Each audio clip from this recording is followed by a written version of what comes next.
Muito bem, Vida e Saúde já está de volta e agora a gente vai falar um pouquinho sobre coisa boa, coisa verde, campo. Elisa Vidal está aqui com a gente, obrigada por participar, viu, Elisa? O prazer é meu sempre. E que história é essa de trazer um mato para dentro de casa? Por que, Elisa?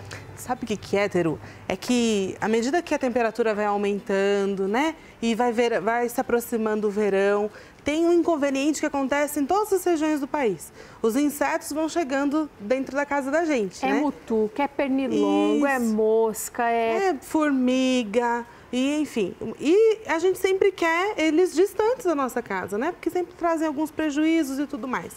Eu já trouxe aqui, em alguns outros programas, algumas dicas sobre como combater ou como lidar com alguns insetos específicos. Agora eu trouxe um método que a gente falou pouco a respeito disso, que é cultivar plantas que são repelentes naturais de insetos. Então, uma ideia que é interessante, que funciona muito bem, que além de ser um repelente natural, embeleza a casa, traz a natureza para dentro da casa da gente, perfuma, né? A casa. Perfuma a casa, porque as plantas são ricas em óleos essenciais, que tem bastante perfume. Então, essas plantas podem ajudar a repelir, a deixar os insetos distantes, são de fácil cultivo, então você não precisa ter, assim, ser especialista, Elas né? Não são plantinhas melindrosas, então não vão exigir super cuidados. Essas plantas que eu trouxe aqui, algumas delas eu trouxe aqui, né? São plantas medicinais. Todas elas geralmente são fáceis, são justamente por elas serem repelentes naturais de insetos, elas não sofrem danos de pragas, são pouco suscetíveis a doenças, né? Então acaba sendo fácil o cultivo, a gente só precisa observar alguns detalhezinhos, algumas dicasinhas que eu vou falar também. Então vamos às dicas da agrônoma. Olha só, você está aprendendo aqui então alguns matinhos, algumas ervas que vão repelir os insetos indesejáveis nessa época mais quente do ano, que está se aproximando aí. Elisa, vamos começar por qual? Vamos começar por aqui? Essa por sessão. Aqui, que daí depois lá eu tenho algumas dicas mais para dar. A primeira que eu tenho aqui, as primeiras plantas, são 2 capins. Eu não sei se dá para pegar bem aqui, ou se eu levanto um pouquinho. Aqui eu tenho citronela. Citronela, nós trouxemos um pouquinho, pode pegar, Elisa, porque a moita é bem grande, né? Ela fica uma moita grande, volumosa. Quando você planta uma mudinha, logo você tem uma toceira bem grande. Então, a gente trouxe só um pouquinho, porque a nossa moita aqui era bem grande. Elisa, e essas ervas, é simplesmente plantar e a gente já vai ter os benefícios ou a gente precisa torcer, a gente precisa arrancar uma toceira e pendurar? Qual é a... Só o fato de você ter ali ela plantada nos arredores da casa, bem próximo, todas essas plantas, nenhuma delas é indicado você cultivar dentro de casa. Porque todas elas precisam de bastante sol. Ok. Precisam de sol pleno. Mas você pode colocar numa janela, na beiradinha da janela, no beiral, pode colocar na entrada da porta, no jardim.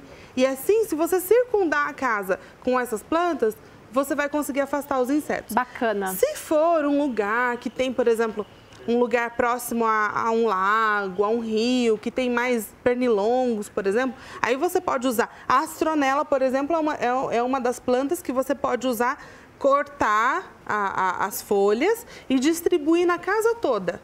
Em vasilhinhas, a citronela picadinha. Posso montar um arranjo de flor e colocar? Olha, é bonita a folhinha da citronela, gente. Isso, é uma folha bonita, é uma folha larga, é um pouquinho diferente dessa segunda aqui, que é o capim-limão. O capim-limão, capim-cidreira, capim-santo. Capim-cidreira. É a mesma coisa? É a mesma coisa, é a mesma planta. Sente o cheirinho, aquela planta que dá um chazinho gostoso, que é um chazinho calmante. Isso também é repelente, é? Ele é um repelente natural de insetos. Ela, tanto ele quanto a citronela, tem cápsulazinhas de óleo essencial, que são os tricomas, né? Que são estruturas... Todas essas plantas que eu trouxe aqui, na verdade, tem muito óleo essencial. E esse óleo é repelente natural de insetos. Você tem ali um repelente de insetos e um chazinho a qualquer momento, à mão, que dá pra gente fazer, pra dormir bem, tomar à noite, vai ser um chá calmante, relaxante. E dá até pra tomar gelado, viu, gente? A gente tá falando de época do ano que é mais quente, você pode preparar o chá com antecedência, deixar ele gelar e depois tomar com limãozinho espremido. Fica bom, né, Elisa? Fica bom. O capim-cidreira, ou capim-limão, capim-santo, como você conhece aí na sua região, É usado em receitas, inclusive, cada vez mais sucos e receitas. Sabonetes, enfim. E é muito, muito perfumado, muito gostoso. Agora cheiroso. A gente tem outras duas aqui. Agora eu trouxe aqui, na verdade, essas três são uma planta só, um gênero só, é menta ou hortelã. Só que aqui eu tenho três tipos diferentes de hortelã. Tem uma hortelã que é essa folha, dá essa folha graúda, larga, que é mais comum, a gente conhece um pouco mais. Essa hortelã, que é uma folha menorzinha, que ela é bem comum também na maior parte das regiões do país. E ela dá em várias raminhas, ela dá uma ramificação por baixo. Essa aqui cresce mais uma... E ela cresce bastante também. Você planta uma mudinha. Todas essas plantas, é interessante você plantar um grupo de mudas juntos. Tá. Se você for comprar muda, são fáceis de encontrar em qualquer local onde vende produtos agropecuários, feira livre, né? Você consegue comprar as mudinhas e é interessante você plantar mais mudas. Não é uma mudinha sozinha lá, né? Quanto mais plantas você tiver, maior a eficácia desse inseticida natural. Isso, desse inseticida não, mas é um repelente de insetos, perdão. Né? Essa aqui é a hortelã pimenta, que é um tipo de hortelã também. Cheira, pega uma folhinha dela e dá uma amassadinha assim para você cheirar. Não diria que é hortelã, é bem diferente. Ela é um pouquinho mais, ela tem por isso que é chamada de hortelã-pimenta, porque ela tem um quezinho de pimenta. E a folha é lisinha, ela não é aquela folha toda, olha a diferença toda dessa ruda. folha para essa folha aqui, olha, não sei se você vai conseguir ver, mas essa aqui é bem mais assim, mais trabalhada, essa daqui é bem lisinha. Dá para ver aí, Edinho? E ela é linda. Pra gente. É linda também, é ornamental. Ela tem ela tem os cabinhos roxos, né? Isso, arroxeadinho, fica muito bonito. Dá para plantar no jardim e você vai ter uma planta muito bonita também, ornamental. Também gosta de muito sol. Todas elas. Tá. Todas elas são próprias para o ambiente ensolarado, tá bom? Ótimo. A outra que está aqui do lado, é um pouquinho parecida com a hortelã, mas ela tem um pouquinho diferente. Pega a folhinha para você sentir o cheirinho. Essa daqui é a erva cidreira. Se você sentir o perfume dela, ela tem um perfume parecido com o capim cidreira. Parecido. Por isso que tem o mesmo nome. Ela também é um calmante natural, você pode tomar o chazinho dessa planta. Bom. Muito perfumada, também é um repelente natural de insetos. Tá. Essas duas últimas que nós trouxemos aqui, eu deixei elas juntas porque elas têm uma característica um pouquinho diferente. Elas são o alecrim, que é um tempero muito interessante, muito gostoso, dá para você usar em várias preparações, salgadas, em focaccia, e usar em batata. Batata fica muito bom. Né? Fica muito bom.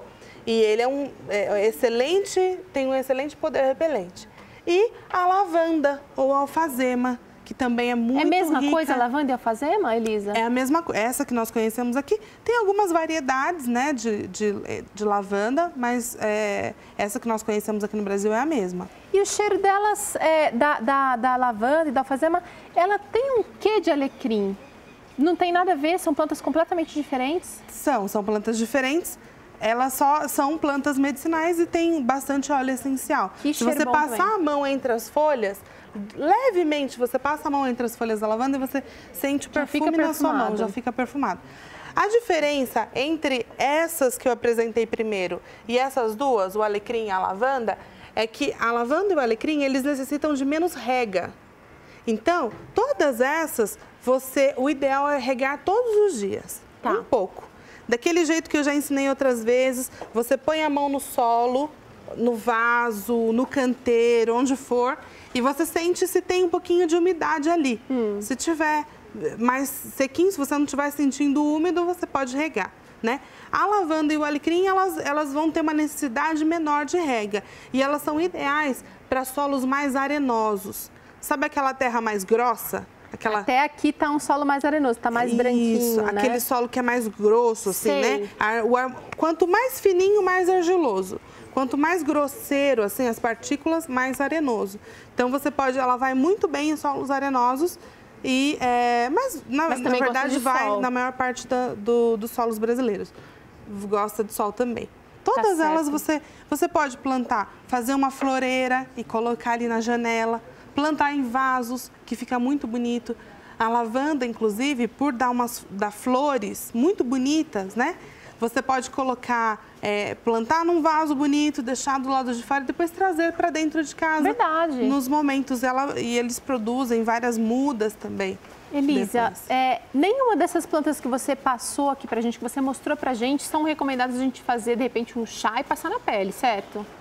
Não, não. A citronela, o óleo de citronela, o óleo já extraído da citronela, isso é um processo que a gente não vai fazer em casa, né?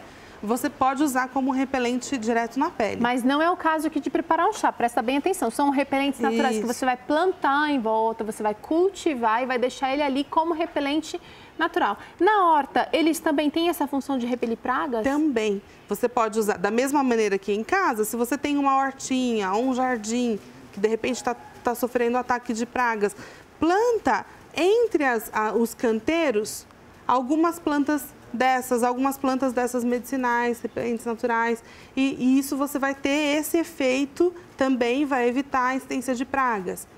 Outras plantas que poderiam ser usadas também, que eu não trouxe aqui, essas todas que eu trouxe aqui, eu tirei aqui da nossa horta, né? Outras que poderiam ser usadas, por exemplo, o jasmim, que dá uma flor muito bonita. Que cheiro maravilhoso. Isso, muito perfumado, adequado para ser usado em jardins, poderia ser usado. O poejo, conhece o poejo? É bem comum na maior parte... O poejo gosta de muita umidade. Ele já é mais comum em regiões mais úmidas, você pode deixar nas regiões mais baixas, porque às vezes, se você tem um canteiro suspenso, uma floreira, e você planta o poejo embaixo, a água que cai dali vai ficando, então dá para você consorciar, dá uma folhinha bem miudinha. E é um produto também medicinal, uma erva medicinal. Contra tosse, gente, resfriado, gripe. A arruda é um outro exemplo de uma planta que pode ser usado como repelente. É muito comum a arruda, encontrar arruda nos quintais brasileiros, né? Pode ser usado também para espantar os insetos. Elisa, quanta coisa legal a gente aprendeu. Olha, você pode fazer uso dessas plantas também, não só esteticamente aí na sua casa, mas dá para unir o útil ao agradável. Elas são esteticamente favoráveis, combinam com todo o ambiente, mas você também pode usufruir os benefícios repelentes dessas plantinhas. Obrigada, viu, Elisa? Por nada, sempre um prazer. A gente vai para um rápido intervalo. Na volta tem aqui tartelete de alfarroba, uma delícia. Daqui a pouquinho, não perde não, a gente já volta.